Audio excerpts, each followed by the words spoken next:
Hey everyone, Tech here with a video for you guys. In today's video, I'm going to show you how to unhide an app on your iPhone. So let's get started. Now, if you're looking for an app that you know it's installed but you can't find it, it might just be hidden in the app library. So what I mean by that is, if you look at your home screen here, if you go slide over all the way to the very last page, you'll get to app library.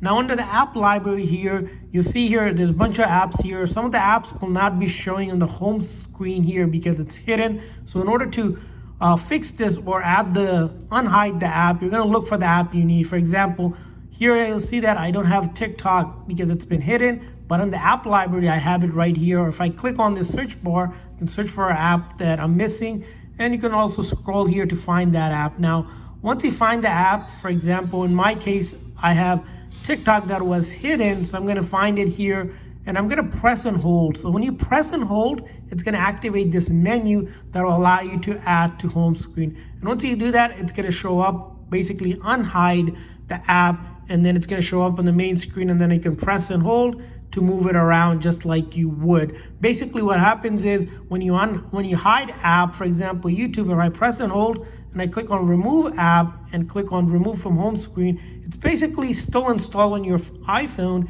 It's simply just not showing up in the screen here. But if you go to the very last page, you can find it in the app library or see under recently added, or you can just simply look for it or even search for it. And then all you do is press and hold on the icon and then go ahead and add it to home screen. It'll be added right back, basically unhiding the app. So I hope this video was helpful. If so, please do consider hitting the like and subscribe button for more tips and tricks for your iPhone and other iOS devices. We'll see you guys next time.